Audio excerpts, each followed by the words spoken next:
Did we want to just kind of go round robin and see if anyone had anything and they can just say yes or no? Or just want to like go out and Yeah. Did you all have any other input on this question number one? What spoke to you and what else you would like to see? If I may, I liked the energy, the comments about what was going on downtown and how exciting it was to be down there. I'm a senior citizen and feel very safe to go downtown to the Bankhead, to shows, to restaurants.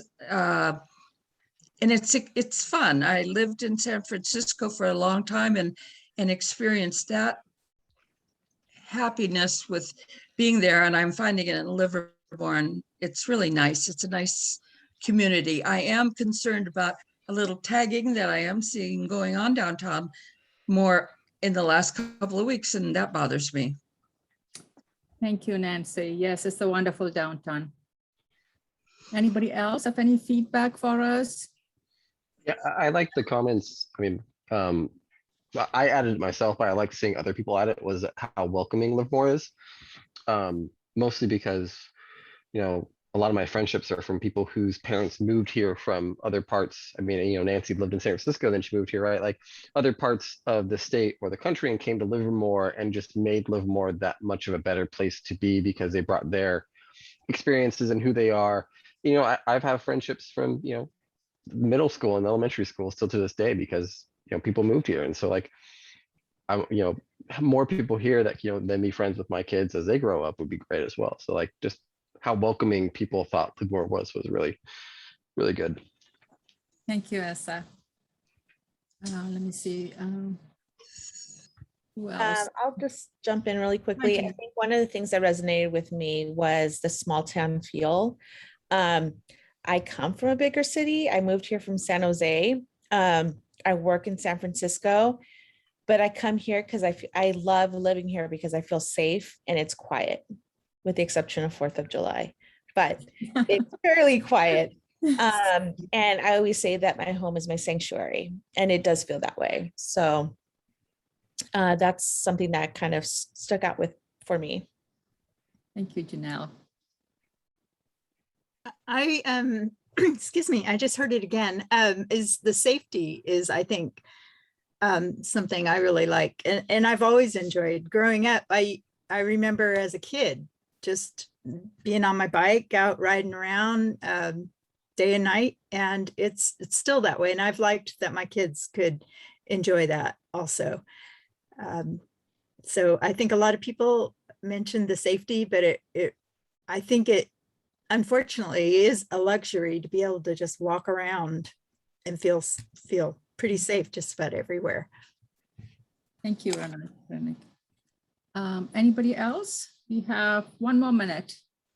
I would add, I actually like how diverse Livermore is and is getting. I think people mentioned that as well. But you know, I look at diversity not just as the who, but also the what, right? Like we have got a lot of different things that appeal to different people in Livermore. I mean, I always kind of say like Livermore's kind of got it all if you just have to look for it. And I think that's one of the things that people were talking about, where they have like, there's so much stuff to do. It's very vibrant. You know, there's so many different types of things happening, and and it's only expanding, right? How many, as we bring, as more people come here, as more things come up, like it's only getting more, diverse in terms of people and things. Wonderful. Anybody else have anything? Yeah, I have one quick thing just about the natural beauty of Livermore, and we have really precious natural resources like Sycamore Park and our creek and the hills, and that we haven't defaced with development, and Livermore has valued that for a long time, and I think that's why people like it here and think it's beautiful, and we should keep valuing that. Thank you. I think I'm just going to piggyback on what Katie said. It's the balance, right? It's a nice balance of amenities, of things for the residents. But then also, so like shops and restaurants and activities and events. Then there's also, you can easily drive somewhere and go to a quiet park and go for a hike, or, go to a lake. So it feels like it has a nice balance. Thank you. That's a lot of wonderful feedback for us. Did we get everyone? Anybody left that have additional feedback for us? So are we ready to move on to the second question?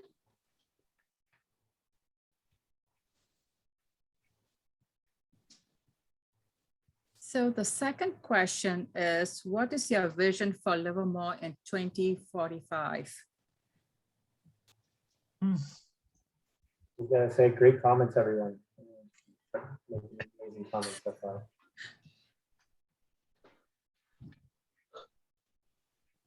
So I think from a very basic, when you distill it down, because this is such a big question, right? Like that's literally what the whole exercise next 2.5 years is supposed to be. It's about leaning in on what we do well, and then working on the things that we don't, right? And so what I mean by that is, like, someone mentioned protecting open space. Like there is more opportunity to like even add more open space. For example, those who may be familiar, down by where Campo Debauche was now, which is called Debauchery, there, the company that does the quarries there is going to stop, and it's going to be turned into a park. And so there's an opportunity to add to more open space there by leaning into our open space, by adding more to that. But it's also like leaning into, what our future looks like in terms of economic development. And then, with that comes just building more houses here for the people who grew up here, who live here, who are having kids here. But then as we add more economic sustainability, enough space for those who are going to be working here to, try to enjoy Livermore with as well. So live and work kind of Livermore, lean into that. Yes. Because growing up, I think most anybody that I remembered, like, had either their parents or someone in their family worked at the lab. And so like it was very much a live work community, and very few people commuted outside of Livermore because we were all so self-sustaining. And we can lean into that and make that a better experience for the next 20 years, and make it so people don't have to commute an hour and a half kind of thing. Yes, that's a good vision to have.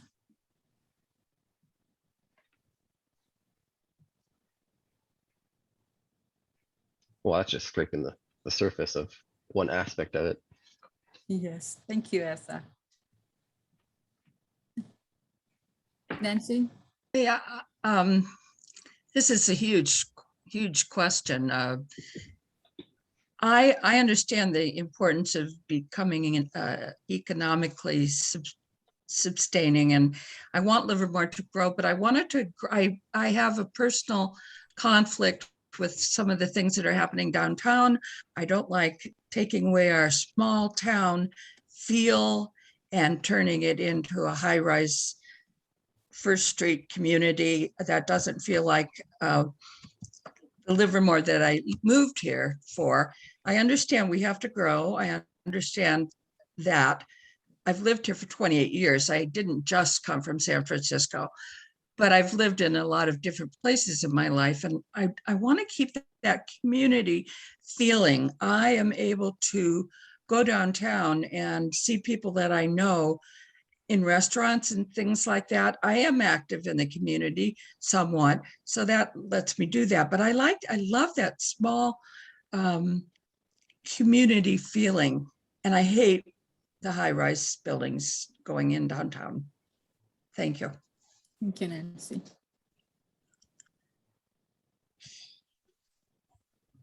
Anybody else? Katie, you have things you want to contribute to this discussion?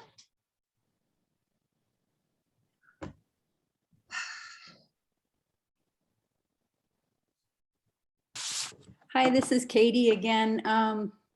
Boy, 2045 is so far in the future, but I would hope that by then we understand the health benefits of biking places and we build more bike lanes.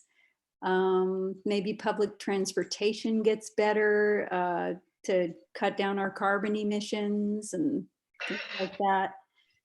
So enabling, yeah, healthy and environmentally friendly things. I hope this country will move in a smarter direction and that Livermore will lead the way. Thank you, Katie. Yeah, I was gonna Mhm. piggyback on that, but I realized I was muted, so good thing because I would have cut Katie off. But leaning in on like the sustainability piece, right? Like, as the whole state gets bigger, like it's going to be more important for micro regions to be more self-sustaining. We've got Del Valle, which is great for water sustainment, but we have an energy crisis whenever there's like one fire, right? And then we have to turn the power off across the state. So creating Livermore and maybe even the greater Tri-Valley into some more energy independence. I know there's a conversation around the Erasmus solar farm. That may not be the best solution for Livermore, but a solution like that is going to be needed to sustain Livermore, Pleasanton, and Dublin. So when there is a larger fire, that we are kind of immune from those effects because we have created a sustainable ecosystem that allows Livermore to thrive regardless of, outside environment. And I think Livermore could be an example of what, if done right by 2045, it could be an example of what other micro regions can do as well. So then we create, I like the idea of Livermore being an example. So I guess, in a separate bullet point for Livermore 2045 is to be an example of how a community can grow and still be still maintain its small town feel, but also be, an example of sustainability for both infrastructure, economic growth, and like, energy independence kind of thing. I think that's probably a very worthwhile vision for 2045. Thank you. Let me see, is Veronica still? Yeah. Okay, hi, Veronica. Hi. I guess what I wrote before was something along the lines of being a healthy place to live. So the bike corridors and just ways for people to get around. And who knows, if we're an older city, maybe we need golf cart roads or something. I don't know.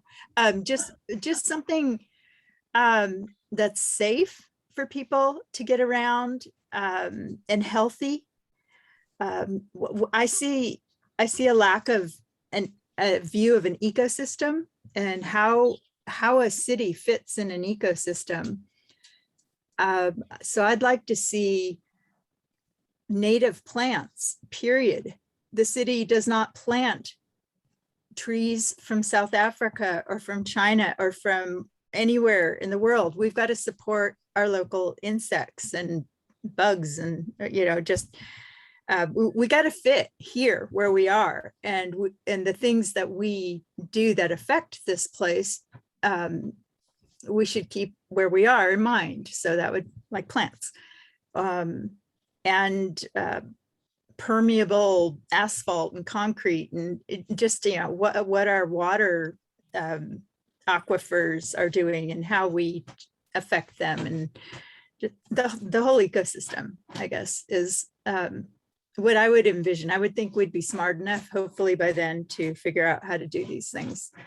And also something that incorporates the human experience and the human places to gather. I've been a big proponent for a downtown public space that would really be a healthy thing for a community. It's not a park. I don't think of a park. I think of something with a real function that we would just get a lot of use out of that area in the benefits that would accrue to the community. So that's. Oh, I agree. I think sustainability has a lot of things, and biking and making Livermore more transit oriented and less car dependent, I think is one of those big things. I don't know what everyone else is, but I'd like to explore maybe like, the idea of like safe streets, right? Like the streets that we have, slowing them down, and some of the streets, rethinking if we need them and creating more open walking space. I don't know how that would look, but like Veronica, I think for when you mentioned like making it safer, like for golf carts or something like that. I think that was you that said that. Sorry if I got mixed up, but like I look at 4th Street. 4th Street is basically a freeway with a 2-lane freeway, and like figuring out how to slow that down and making it safer for, not just kids, but like our aging population, so they can feel safe, being able to like walk downtown even, because some of those roads, even though there's stop signs everywhere, they don't feel safe sometimes. East Avenue is another example, right? Like East Avenue is another 2-lane pseudo freeway where people are going 50 to 60 sometimes, and it's not safe. And so like looking at making our city safer to walk and drive slowly without feeling the pressure to drive faster, which I think some of the reason it goes so fast is because people feel the pressure to go faster. I think that's something that we should be looking at too, in terms of what the future looks like. And then, adding to it like micro bus services to get around. I know in Emeryville, they have a bus called the Emery Go Round. And maybe Livermore needs something that's a little bit more micro focused compared. Wheels is great because it gets you across the entire city, but maybe something that gets you just kind of around the Livermore area, or around like whatever kind of area you're in. There's like little micro buses. Thank you, Asa.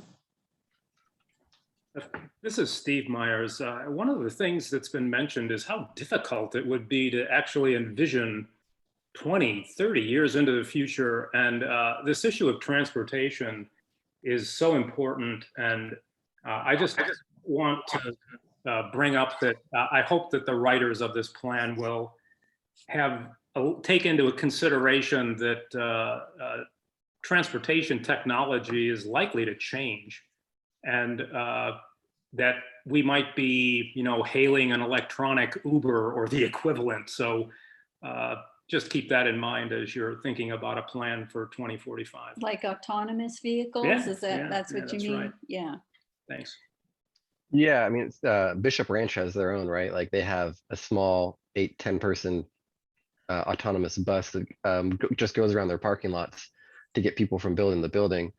Maybe that's something Livermore has downtown, where it's less car oriented up on 1st Street, but like there's just a small little bus just going back that goes between the flagpole and the Vine or something, and so like people can just kind of hop on and go without having to worry about being hit by a car going too fast on 1st Street.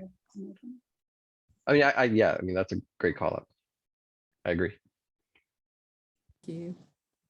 Another thing we could do to be more pedestrian friendly is to close 1st Street on Friday, Saturday, and Sunday, just the short segment, and make it a pedestrian mall.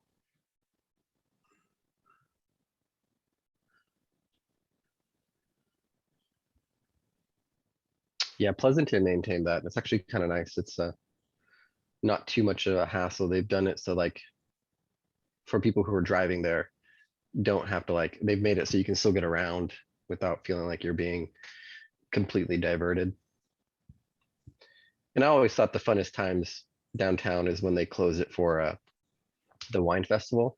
And so there's that Saturday and Sunday, that Saturday night on the wine festival where the streets are closed still, and everyone's just kind of out walking around. Kids are walking around, people are walking their dogs in the middle of the street. It just seems, I mean, to be honest, it just seems a lot safer 1st Street when it's like that 1st Street's closed at night. But I'm sure there's a large logistics and business impact that would need to get studied for that.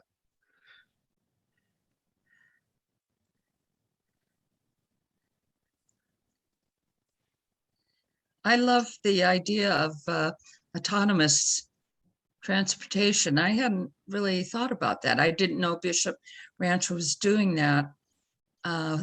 That's wonderful. It just feels like a win-win kind of thing. Yay.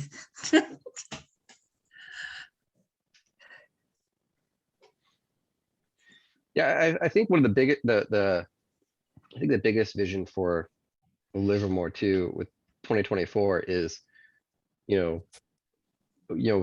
every city is going to have some level of growth because people are going to have kids. I have 2, and God willing, they'll be able to live in the area that they grow up in. Like I'm fortunate enough to, but I have a lot of, most of my friends, well, I can say this, everybody who was in my wedding party no longer lives in Livermore because they can't afford Livermore. Oh, So I think whatever plan that we have has to have some sort of really clear and concise idea of what the housing looks like in Livermore in terms of as it grows and how these um, how we build and what we build, right? Because a lot of people are like, we need affordable housing and affordable housing.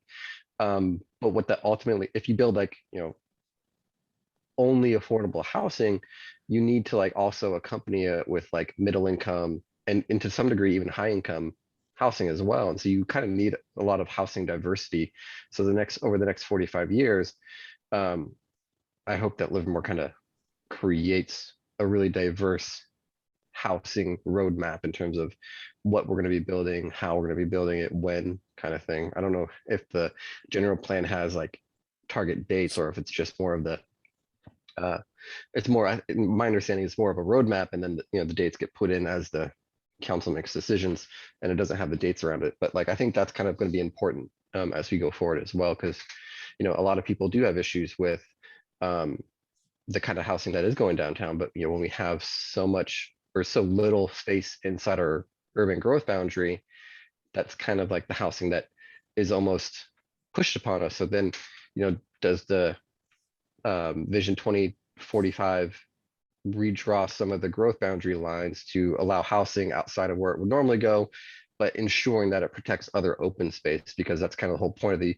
urban growth boundary, is to protect our open space. But the trade-off is we can only build within it. So that's kind of where we start getting these 3-story townhouses, more dense apartments, because we literally lack the space to build housing. So I think that's kind of be probably the biggest hurdle that the Vision 2045 plan will have to include.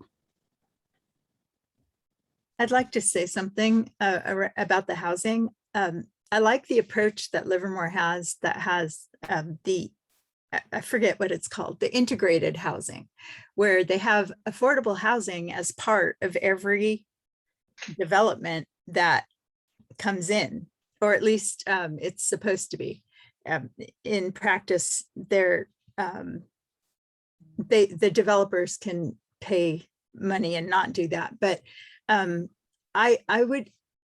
think that makes a lot of sense to have it integrated and not have just these areas that are just like the affordable. So that's where the lower economic level people live. I just don't like the feel of that or the sound of that. I'm okay with higher buildings, not in the exact core of our downtown, because people have said they want the community character, and if nowhere else, we could keep it right there. We could save that, our core of our downtown. There's something very useful that can be done with that space, and apartment buildings can go in a lot of spaces. So that's, I guess, something about the housing that I'd want to say. And we're going to have to build up, get higher. That's just a reality. But we could be strategic about where we put the buildings. Yeah, mixed income is going to be extremely important. I think so, because then you have areas like the southwest side of town where there's almost like the housing prices are so crazy high that even middle income individuals have a hard time affording those neighborhoods. By creating diverse housing stock throughout the city, I think it will literally create a more vibrant community, because you have people of different socioeconomic backgrounds. And so then you don't start creating these bubbles of economic class throughout Livermore, right? Like anybody who's grown up in Livermore for a prolonged period of time knows the area around Junction, now it's K-8, was always considered the other side of the tracks. And it's really unfortunate, because there's a lot of amazing people. I went to school with a lot of the people that live over there, and it's just like, it's unfortunate that it gets looked down on because that's kind of the area that it like was nurtured to be. It wasn't nurtured to be anything else growing up. And that's just kind of how it happens. And I think as we go forward, we need to kind of break these molds and create a more economically diverse city throughout the city. I'm sorry, I want to capture that. Which area of town were you referring to that you were just talking about? What is the exact, I don't know the neighborhood, but it's, So No, you- you know- it's the north, north part of town generally. yeah, it's, And- it's the north downtown area, I guess neighborhood, north downtown. Okay, Is that what it's called, Veronica? Yeah, I don't know. think so, but I don't I know know. there's, what I it's know it was called Ladsville for a while. So is it north of Livermore Avenue, that area up there or further up? Yeah, so I would probably say, from Manison Park, where the library is over there, all the way to Mendenhall. I think that area growing up, I mean, when I grew up, a lot of people looked down on that area. Which is unfortunate just because for the most part, it was the affordable area of town. And so people look down on it because that's where the people who didn't have a lot of money lived. And if my mom didn't have the deal that she had at our place, we'd probably be living over there, to be honest. Because It she was was the single mom. tracks. Yeah. It was the tracks, the railroad tracks on Railroad Avenue. And That, people would that's literally the call line. it the other side of the tracks. And it, like- and it was, Yeah. I mean, I think if you just look at house values, I don't know if it's still that way, but it might. What It was the might- park that you said, Essa? What kind? Uh, it was Manison? Manison, Minnesota Park. Manison, 2 words. Okay, M-A-Y? Is it M-A-Y? Yeah, MAY. And the space? And then Right. NISSEN. N-I-S-S-E-N. And then to the, is that to the library you said? No, so Manison Park is where the library is at. Oh, So it'd okay. be like to the park area and kind of loops over to Junction Avenue Middle School, which is on Junction Avenue. Okay, thank you.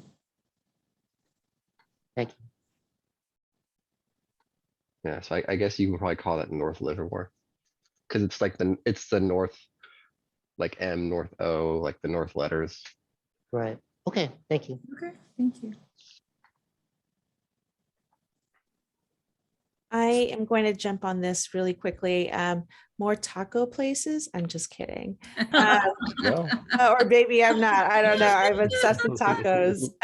But one of the things I think in terms of housing is hopefully, by 2045, we would have found a solution for displaced or homeless individuals as well. And that's, for me, that's an important part of it. It's easy to shun your nose down at somebody who is in an unfortunate situation, but I think, one of the things that I love the most about Livermore is that there's a sense of community, right? Where people are willing to help each other out regardless of the situation. And they're part of the community. So yeah.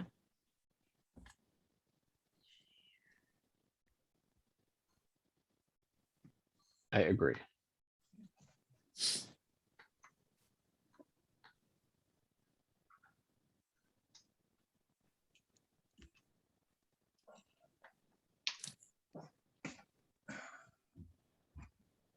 Did we I think miss anything on the vision? Yeah, We could keep going. We also have more questions. And we have about, I think 30 minutes left in this, in these small groups. So are we ready to go to the next question? Are we pretty much done? Did I leave anyone out who haven't had a chance to respond to this question? Did Ricky respond? I can't see everybody on the screen, so. I'm right here, but I'm here just listening as well. Oh, Ricky is just, Yeah, okay. yeah, I'm here listening. Malika, if you want to, I think there's a way to adjust the The I view, use yeah. The view, okay. yeah, so you can also still see. Now I see it, yeah. Let me see. Side by side, what's the standard? I still can't see everybody. There you go. Let me move- Gallery, does gallery work? Yeah, let me move it over here then to my other screen. Let me So are we 5 community members here? see. 1, 2, 3, 4. Oh, 5. Yeah, 5, 6. Except Myers is 2 Myers.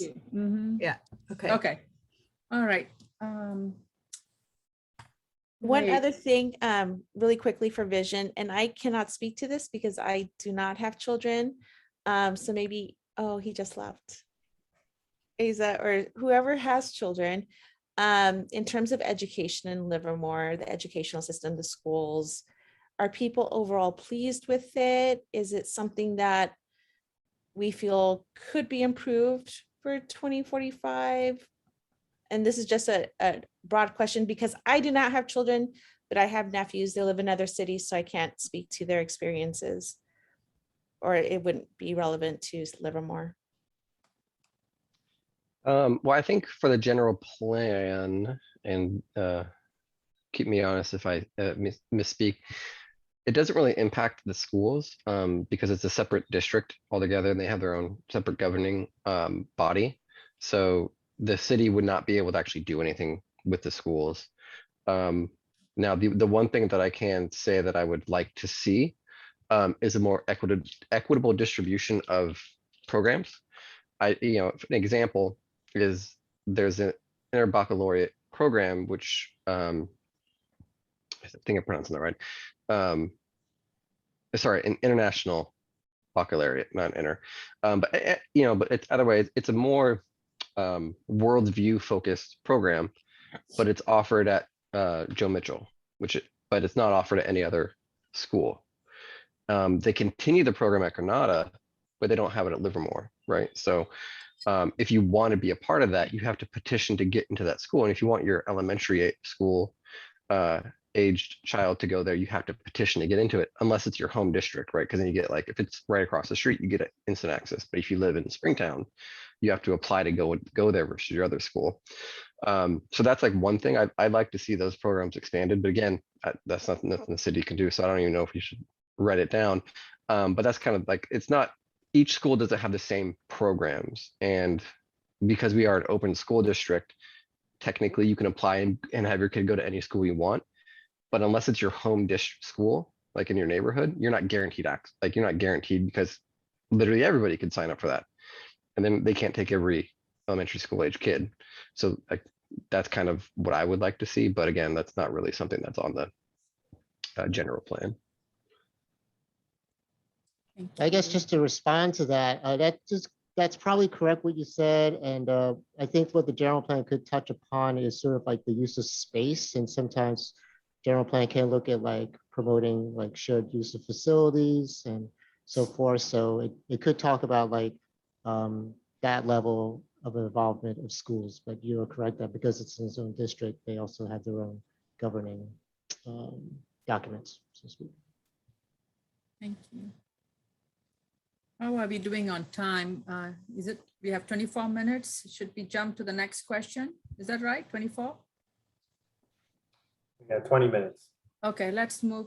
Let's go to question number 3. We did really good with number 2.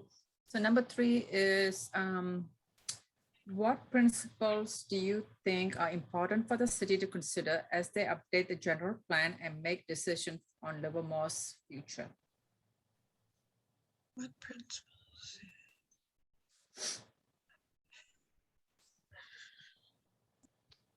Yeah, I think Livermore needs to maintain its welcoming, I guess, attitude. I don't know. That's the best way of saying it. But what the gist of what I mean is, we've had people who are lifelong residents whose parents grew up here, but then we have people who moved here and said, I moved here 10 years ago, and because Livermore is great. I want to maintain that so people feel like they're welcome when they move here. I don't want people to feel like just because they moved here, they can shut the door behind them. right? I want them to people feel like they can live more as welcoming to new people and to new things. And I'm going Yeah. to throw out some bullet points so that you can ponder on that and maybe expand on it. So some of the guiding principle that you might want to consider is equity, inclusive, preparedness, and sustainability, prosperity, diversity, resilience, innovation. You know, those are like, you know, food for thought, right? I guess, yeah, and sometimes this is like a tricky question too, because, but you know, if you can, maybe it helps to talk it out, but maybe if you could summarize it in like 2 to 5 words, or maybe 1 word. I don't know what we're I've heard guideline people, is. I've heard people talk about safety and health and natural resources / environment. I don't know how you convert those into principles. I guess I said something about an ecosystem approach, and I think it would actually fit here. I think a guiding principle of the city fitting into the local the city should fit into the local ecosystem.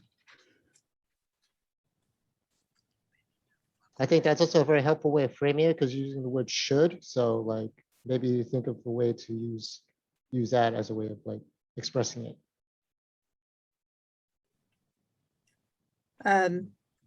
Yeah, well, another one that was also just said was the city should facilitate healthy lifestyles, the healthy living. Maybe the way the city reacted to the pandemic is an example of that. Their mask requirements and stuff. Yeah, that would be like a culture. Yeah, it would be like a culture and value of the city. So I think these principles should be things that will be applied to. Right now, we're talking about planning, physical planning, but they're sort of growing out of values that the city had that would be reflected in a response to the pandemic. One of the things that I think for me, it's inclusivity, but it's not, and that's not necessarily just targeting people of different ethnicities. It's people of different age groups. It's people of disabilities. It's people of different economic statuses, like everybody, you know, like for me, like when we build or what we vision should include members of all, people of all members of the community, all backgrounds. Local is another one. I think I am not happy with Chick-fil-A coming in, but it's not because it's Chick-fil-A, it's because it's a chain kind of like fast food restaurant. And I love like Range Life, Monica's, smaller restaurants that really kind of speak to local residents. So. Thank you, Janelle.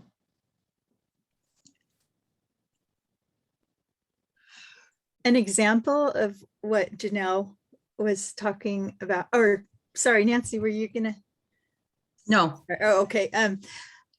I do want to always talk about a public area in downtown, but I'm trying not to always talk about it. But that has always been my vision, is exactly what she just said, is a space where everybody, it would really be a people's place. And it's a place to be downtown, but not spend money. If you don't have it, you don't have to spend money to be there. It's difficult in some areas in some ways to be downtown if you're not there for a reason. It also really could strategically help with the increasing diversity that we have in the city and in the country everywhere. In designing a space where diverse people come together and have positive interaction, it really seeps into the social fabric of the community. It really makes it a stronger community. And that area could go to building something like that. It could be designed to really have this secret agenda of making people get along better. Diverse people that you would have no reason to be around normally, but there you are. A little mini example of that is Lizzie's Fountain. People interact together there.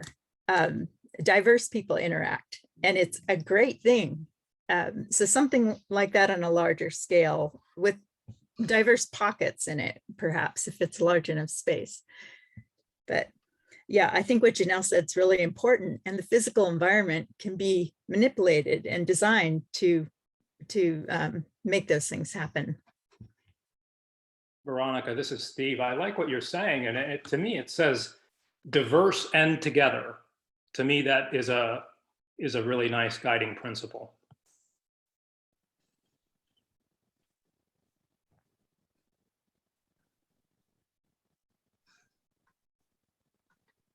I think another one is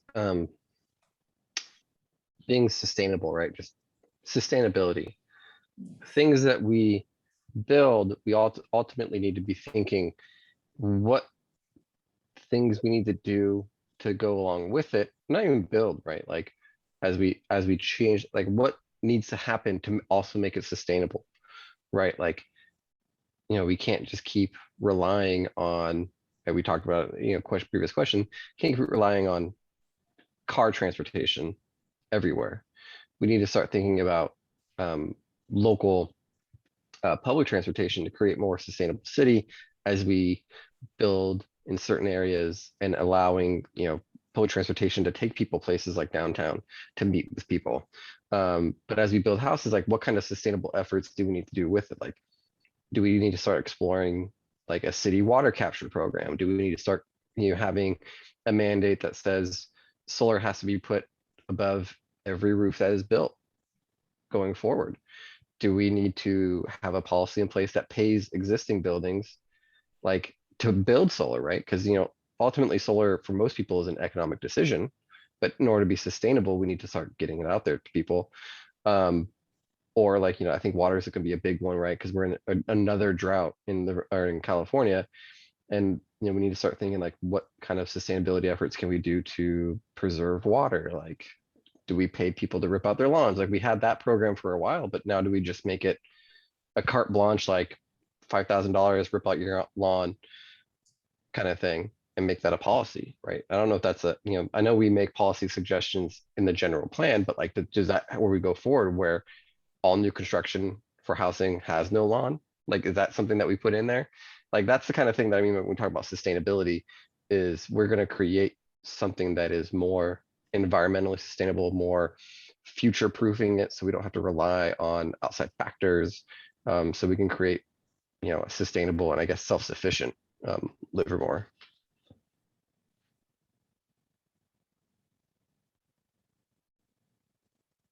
Because I would love to rely on not having to commute to Redwood City for work when offices open back up.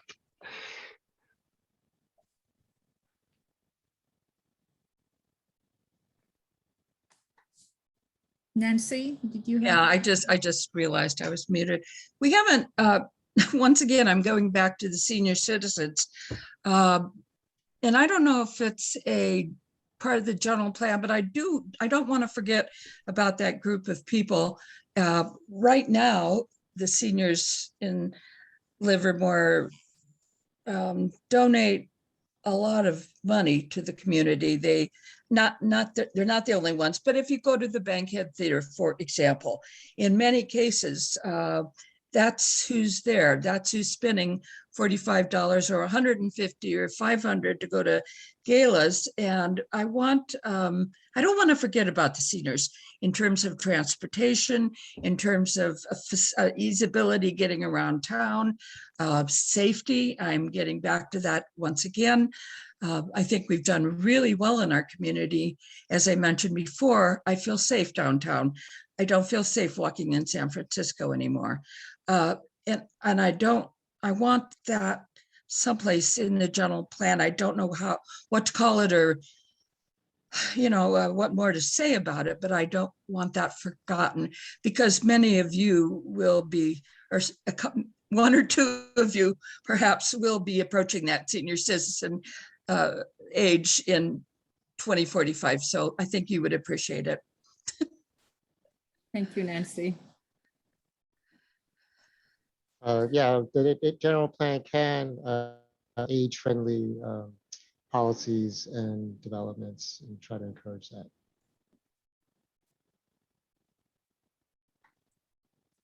I want to support that also. I think some of the last stuff I read in the city documents were that our population is aging.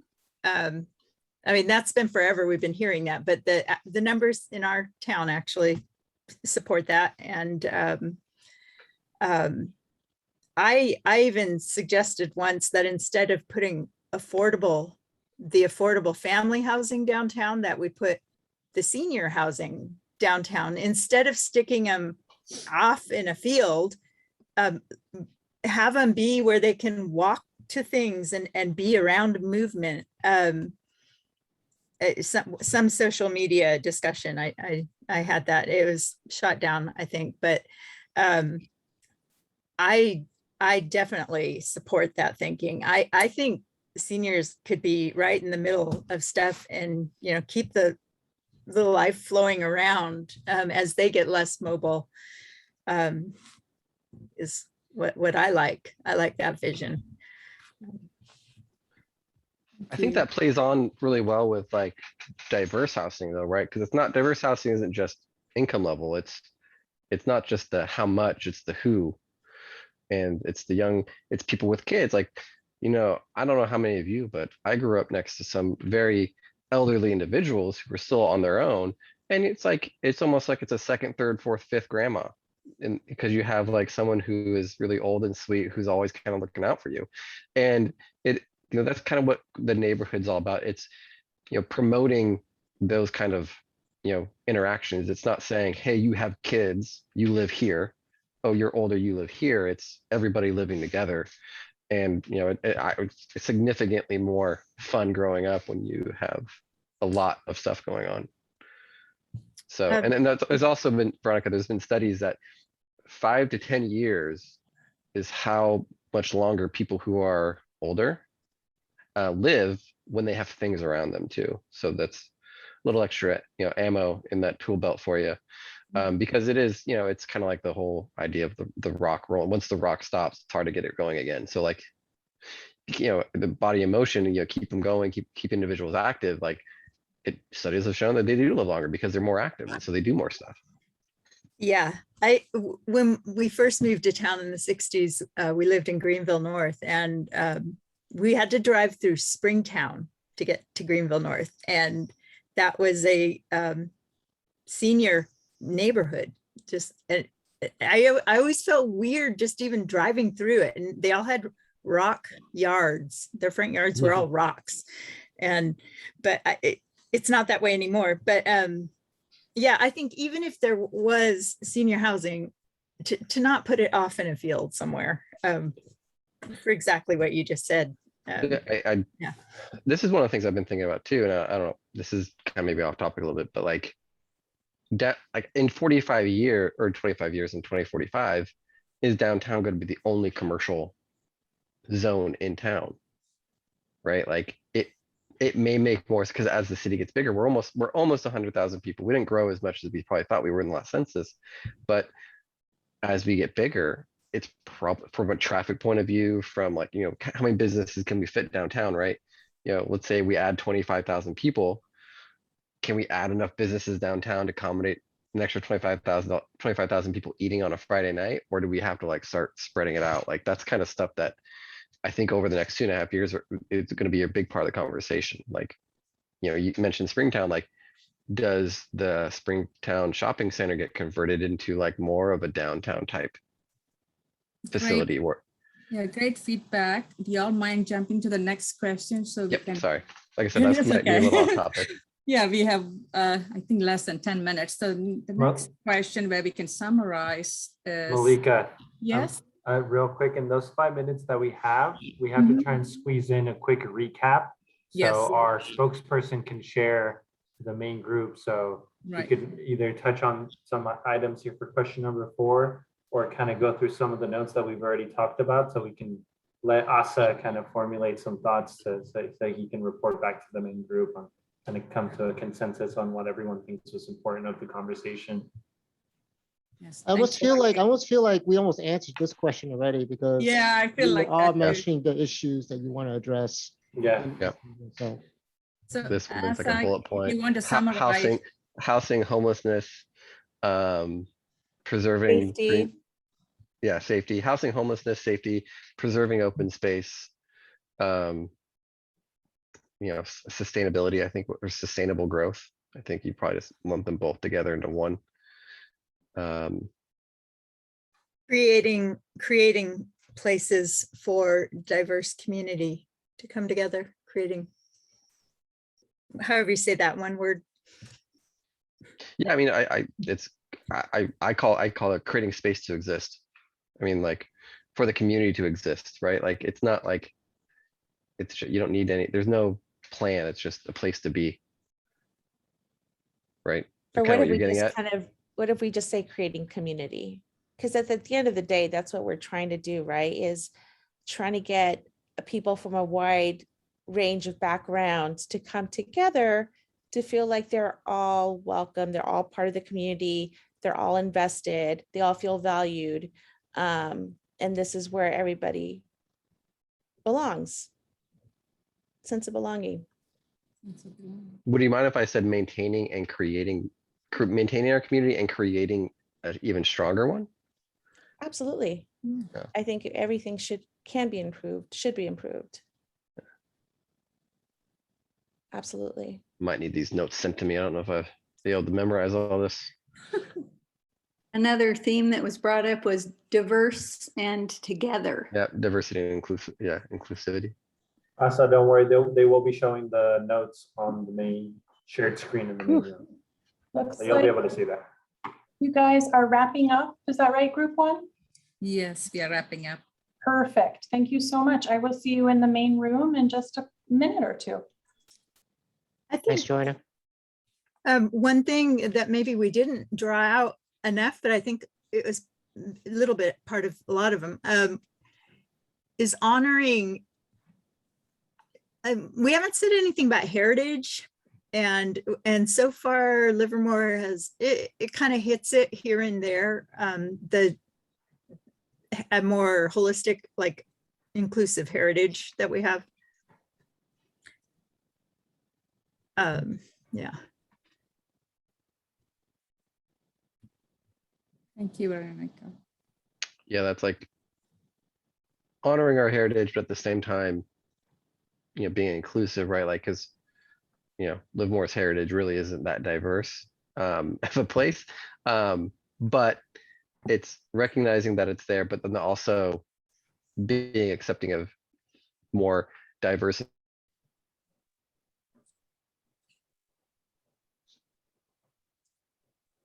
Sorry for that cutoff, Asa, but thank you. All right, Tarina, it looks like our rooms are closed now and we're back together in the large group.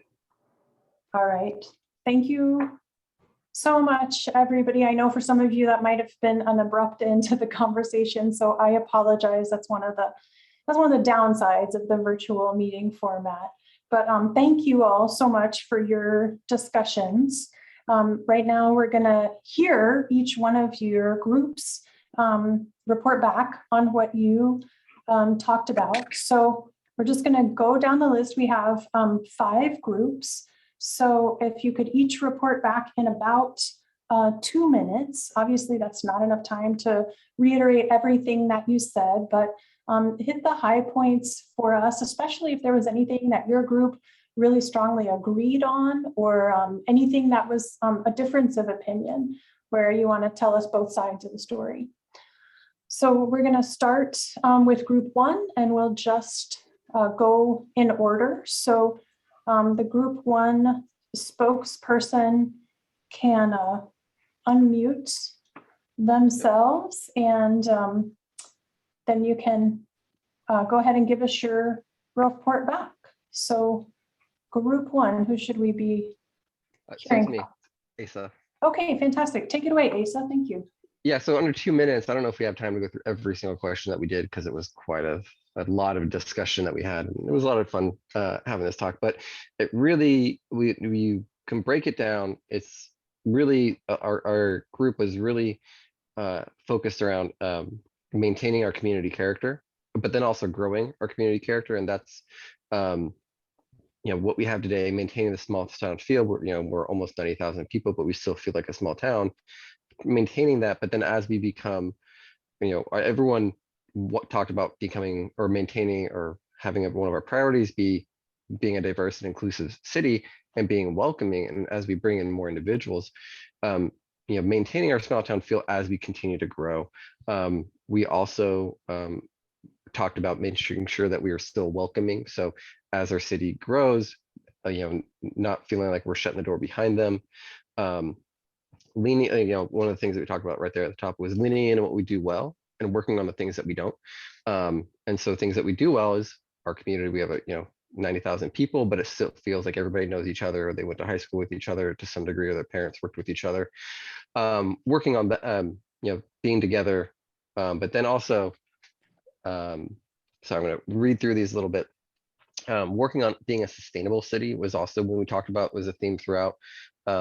And being sustainable isn't just like, hey, like turn your water off at night. It's like being self-sufficient, or when we build housing, like making sure that the housing itself is sustainable. So changing the kind of practices we have around, maybe advocating for solar install on all new construction, or, water reclamation projects be put in there. So we're not, because, we're in another drought. And being sustainable in that way. But then also we talked about sustainability in terms of, as the city grows, making sure that we can move around the town easy, not relying on cars. So looking at public transportation options, making things easier for bikes, making it more bike friendly. We mentioned 4th Street and East Avenue being not really safe streets to kind of cross because they're almost like highways through town. And making sustainability in terms of like maybe having like micro buses in certain areas of town, so people who have mobility issues don't have to rely on wheels, which is great to travel across the entire town, but maybe they just want to travel over the shorter distance in this one specific area that wheels doesn't quite service. We also, everyone mentioned housing, and it's going to be extremely important that our housing element as we go forward is a diverse housing element, not just in terms of what is being built, like single family apartments or townhomes, but like it's the who of the housing. So low income, middle income, and high income, making sure that we are building housing for all groups, so that no one group is either pushed out completely, which is typically those who just can't quite afford to live in a certain area will get priced out by those who have the money to push them out. But then to also like, in terms of age demographics or race demographics, like making sure that we are, it's illegal in some cases to do some of these, but we want to make sure that we are not creating communities where, like, if you're an older individual, this is where you live, and if you're younger, you live over here, like creating like diverse neighborhood communities, and so that people feel, their positive experiences come from people of all demographics. And then really quickly, I think what we talked about, some of the issues that we had, I know we only have 2 minutes, issues that we wanted to maintain was, housing and homelessness, making sure Livermore stays a safe community over the next 20 years, preserving the open space that we do have, and maybe expanding upon some of the open space opportunities, like in South Livermore down by the old quarry lakes, and converting those into park spaces. Sustainability, creating places that, it says creating places for a diverse community to simply exist without feeling like they're going to, like, oh, we're going downtown to go shopping. It's like, we're just going to this park to exist. right? And spend time with the community, like community spaces. And then, also, which was, honoring our heritage as we do grow over the next 20 years, but then also making sure that we are inclusive of everyone else that comes in and bringing their experiences and their, their culture and heritage, and then bring it into Livermore as well, and not feeling like Livermore is only a cow town or only a lab town. As we grow and expand, Livermore has the opportunity to be known for a lot of things, not just what we were founded upon or Right. anchored to. Right. And that's the 2-minute warning. Excellent job, Asa. Thank you very much. I think that was a great summary. And for those of you in the other groups, my guess from what I overheard and listening in is that you've probably heard some of the same things that your group talked about. So that's great. We love to see commonalities emerge, and we also love to see original ideas pop up among the groups. So let's hear from group number 2. Group number 2, who's your spokesperson? Okay, so I'm going to share my screen. I'm Oh, a you don't note have to share taker. yours, Allison. You can, Tarina's got it here. Oh, perfect. Yeah, we just need your spokesperson. Is that Alan? Yeah. Great, go ahead, Alan. So as Joanna suggested, we talked about a lot of the same things. There's, and I think the point, the overarching is that we all like Livermore and we want it to maintain a lot of its character. And so the question is how to grow and maintain that to be able to provide opportunities for all. We talked about trying to maintain job employment balances so that people do not have to commute. Obviously, some people will commute. We talked also about the mandates for housing. Trish talked about 4,500 housing units that need to be built in the next 7 years, for example. And how do those get integrated into the town in terms of consuming open space or being infill? In terms of mother-in-law units or expanding there. And when we talked about the infill, we talked about making sure that the city is planned for all the appropriate infrastructure to accommodate these kinds of developments, sewer, electric, whatever it is.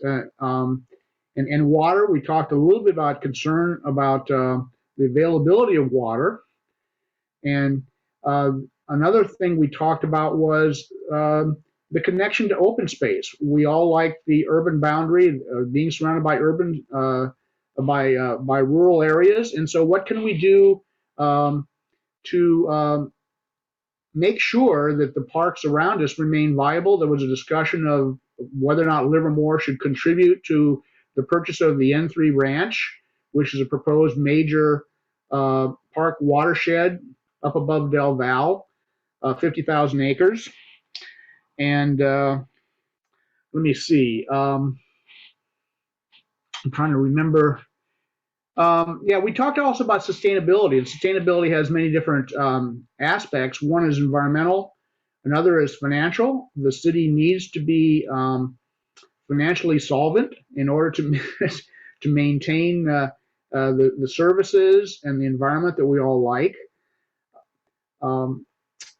And finally, we talked a little bit about the difficulty of predicting how technology will affect us in the future.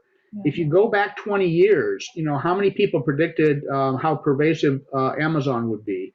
20 years ago, we all wanted coax cable for Comcast. Now it's Wi-Fi. And so there's all these things that, when you're trying to plan, you need to make sure that your zoning is flexible enough to be able to accommodate the changes in the way society works that you don't necessarily predict very accurately from our current perspective. I might add, if you ask people, about predicting the future, they usually have linear predictions. And you ask a person in 1910 about the future, they didn't know about computers, cell phones, all that sort of stuff. So that gives you an idea of the kinds of things you need to be able to plan to accommodate, the unknown unknowns. Very good, Alan. All right, thank you so much, Alan, and thank you to group 2. Let's hear from group 3. Give us your 2-minute summary of some of the high points. Who are we going to hear from?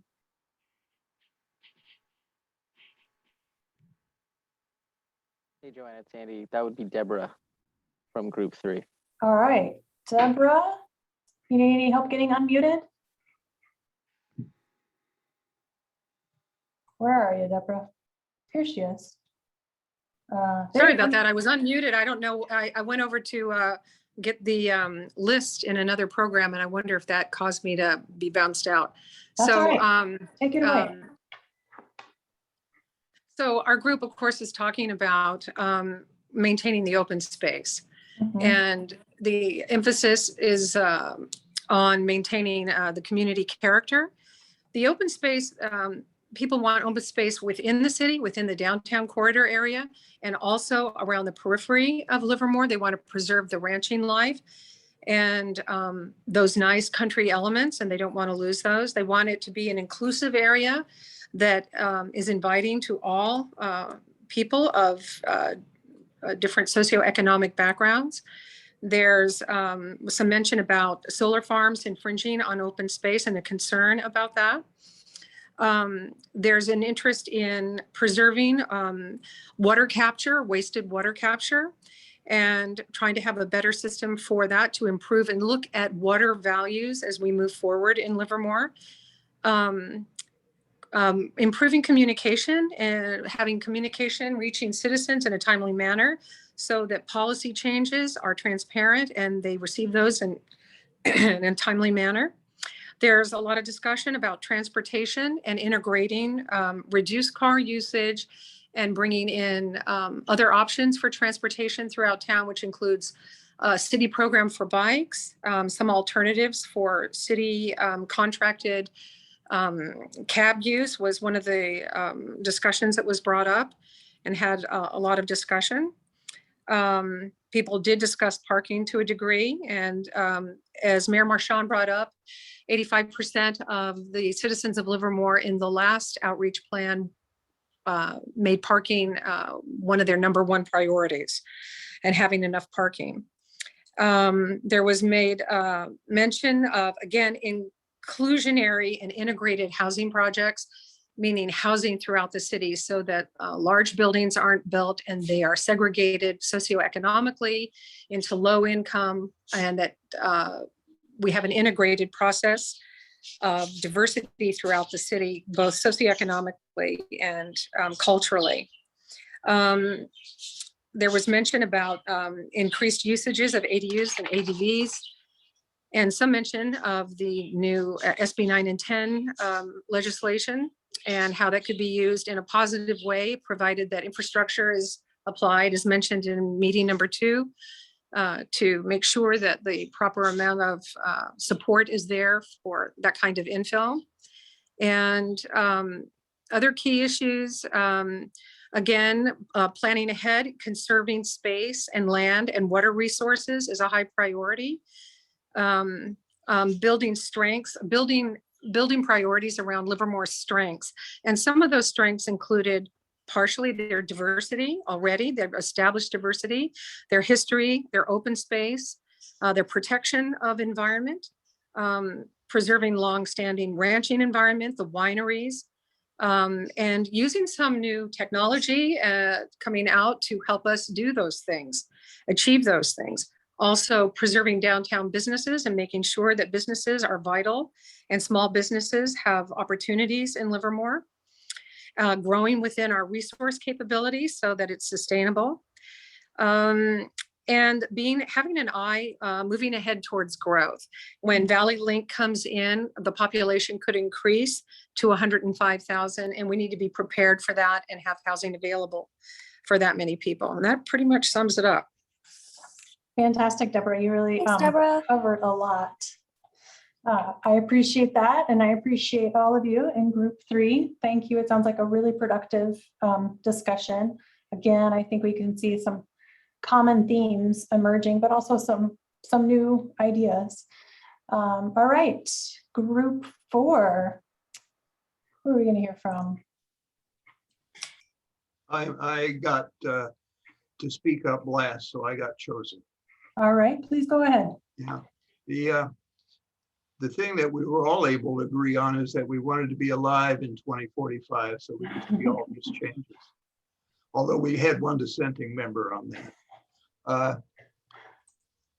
The value of using these breakout sessions is obvious in that many themes come up. And so I'm not going to address those, but I'll try to focus on what's different about our particular group and what we thought was important there. Okay. The common theme that we see is change is inevitable and that we must be addressing that change and identifying what can be done and what cannot be done as far as change, because we simply can't do everything. There was a very valuable input in our group, and we all recognize the value of the agricultural surrounding land use in the community, and that needs to be integrated with many of the aspects of the growth that we're seeing now and we'll see in the future as well. That's one of our the biggest recurring themes that was addressed in our group.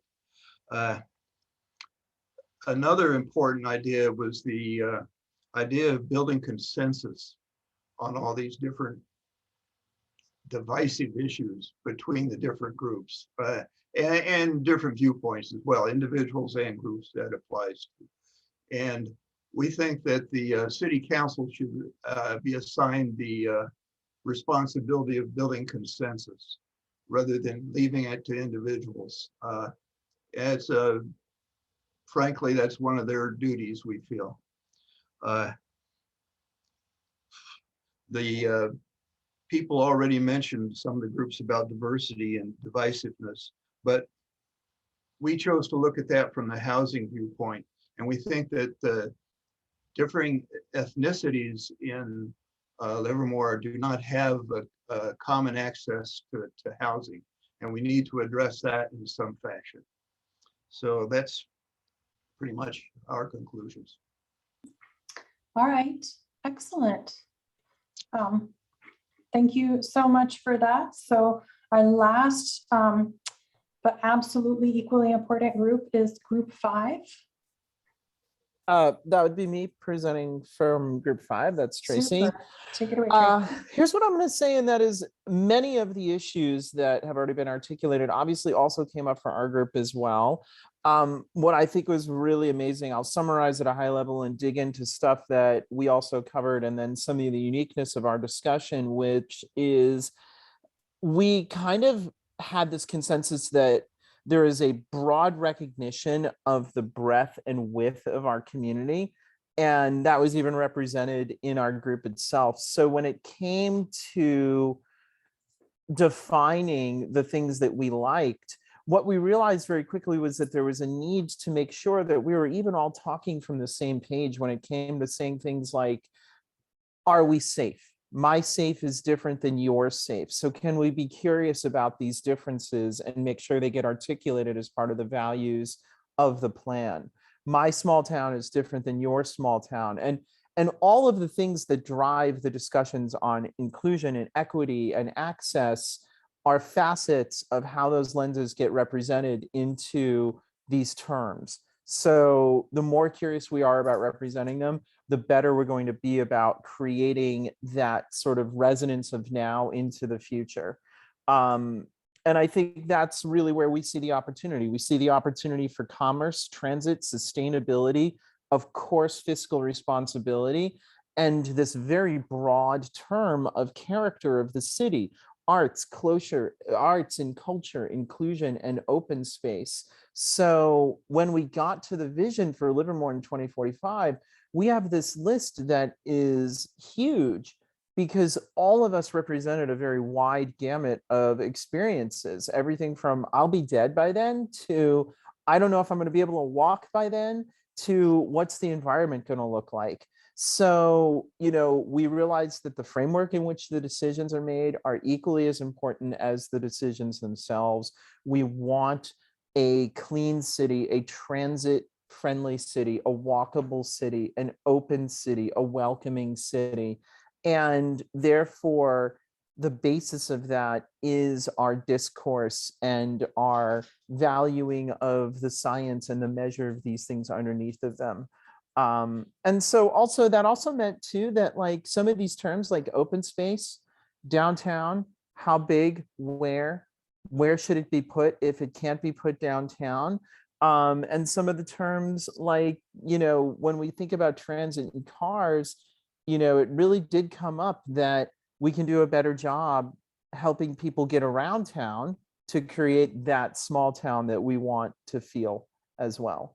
Going to the next sort of set of questions and ideas that we had, you know, there are underpinnings of transparency, of timelines being important, and moving too quick is something that really can alienate people. That participation and inclusion and welcoming need to underpin it, as does fiscal prudence, as does, you know, the notion that, you know, this is the one opportunity for participatory democracy to be expressed as broad and wide as possible across the city.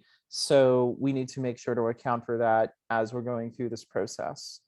And then lastly, I think, you know, on question 4, what are the key issues? We've heard a lot of them already, and it serves to reiterate that, you know, we are bound by our concerns of the future. We are all concerned about traffic and cars. We are all concerned about the housing crisis. We are all concerned about the environment. We are all concerned about how sustainable our lives are. Some of the more interesting things that we put on that list are things like elderly space, like physical and mental health, like ensuring social services are accessible, like ensuring that equity is an underpinning, like ensuring that, you know, that transportation is both inside Livermore as well as inside to outside Livermore. And I think that was the last question. We only did 4, or was there one more? I can't remember. No, that was it. If there's anything from my group that I missed or misrepresented, folks, please chime in.